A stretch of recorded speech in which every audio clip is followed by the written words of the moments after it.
So it's about ready to go into retrograde. And that's about our communications. And for me, every month, every Mercury retrograde, I kid you not, it's something about my electronics.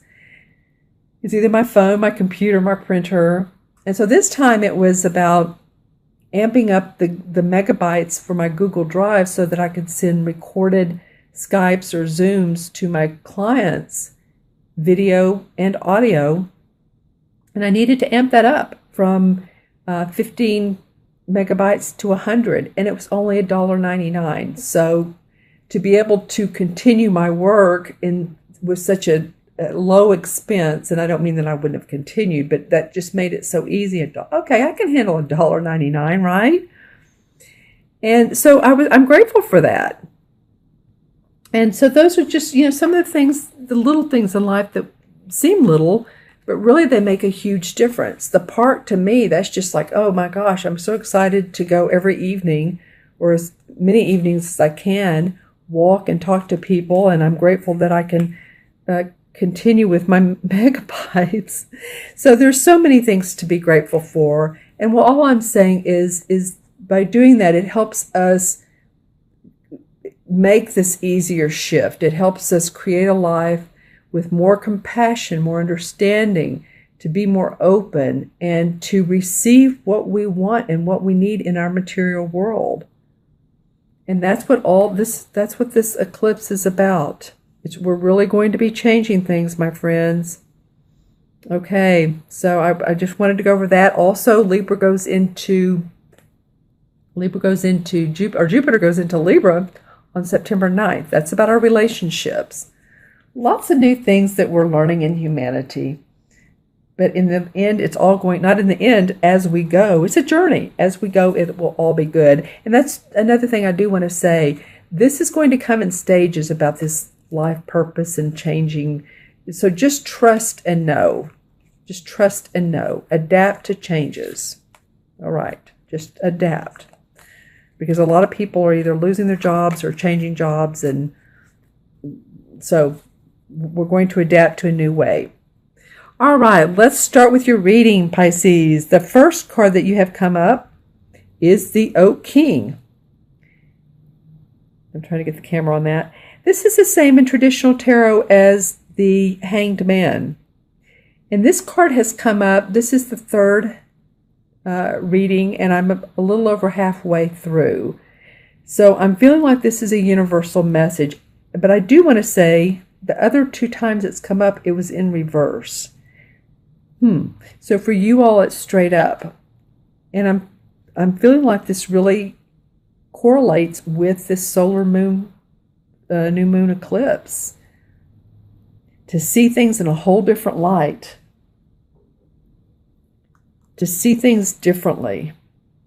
How can I change it? How can I make myself more inspired? And you see how he's holding this wand, and on the ground is a circle with the figure 8 or the infinity sign. So he's wanting to reach his goals. And so he's grounding. That is one thing he's doing. He's grounding, which is a good thing to do. So that he can actually, and you know what I say often, actually bring the intuitive insights we get into plant into Mother Earth, is what I'm saying, and be practical about it, and to ground it so that we can manifest what we want. So the Hanged Man to me is not a bad card. It's just seeing things in a different way. Just seeing things in a different way.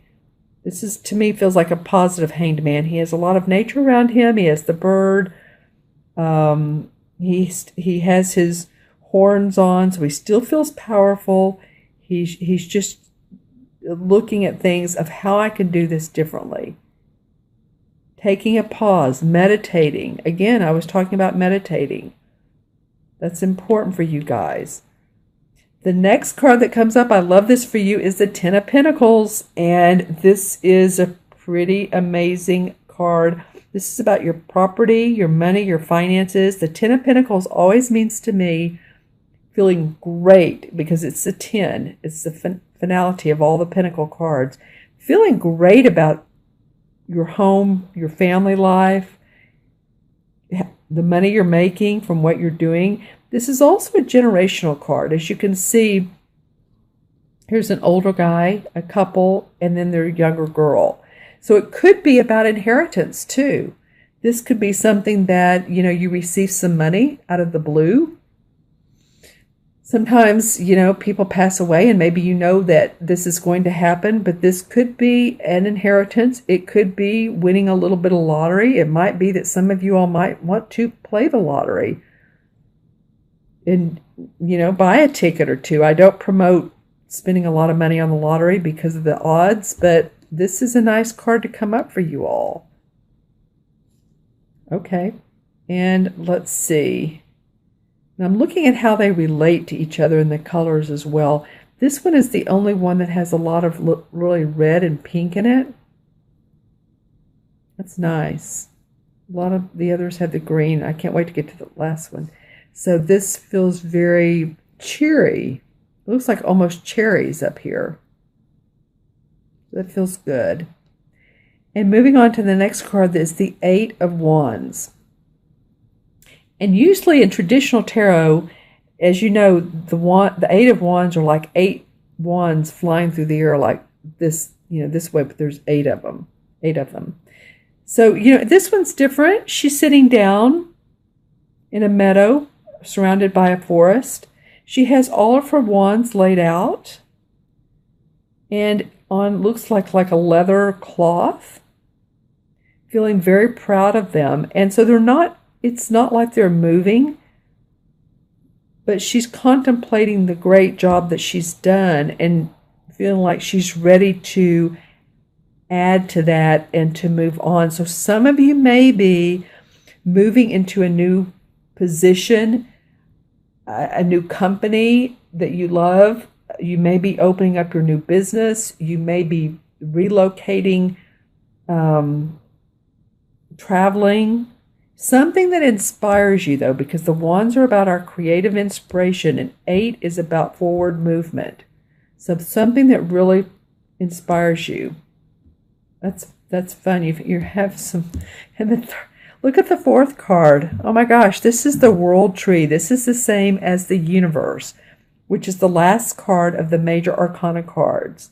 So as you know, the story goes that the major arcana starts out with the Fool card.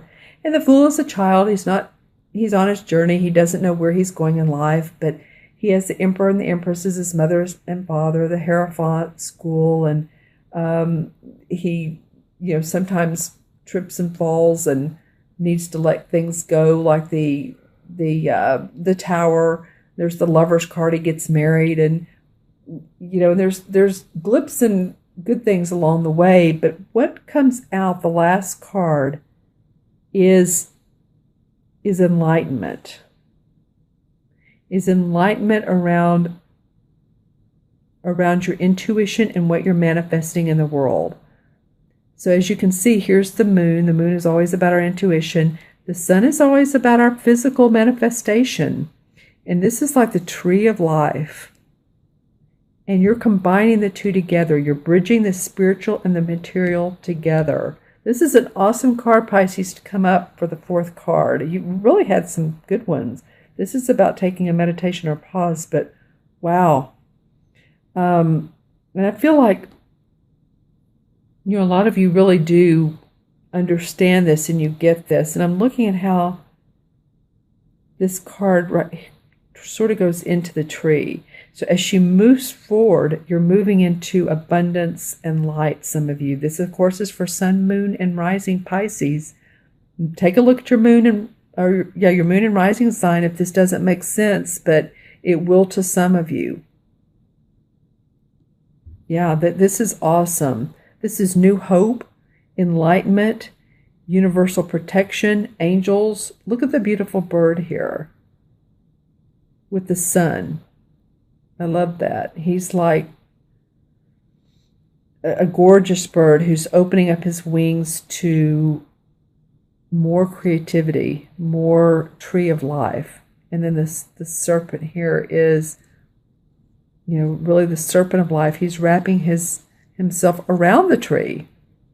So I'm really enjoying this for you guys. And I want to draw a clarifying card to see how and why this is coming up for you, or just a little bit more. Okay, so the Seven of Rods came up. It might be that you've had to defend some of your ideas or your work. But because you've done that, there's new hope, and you're excited about that. You've had to be strong. The Strength card comes up. You've had to really embrace your feminine side. Look, there's the 8 again. That's right here. That's interesting. This is about infinity. This is for you guys. Knowing your strength and in your infinity. And the number 8 means bridging the spiritual and the material together. And that's what this card is about.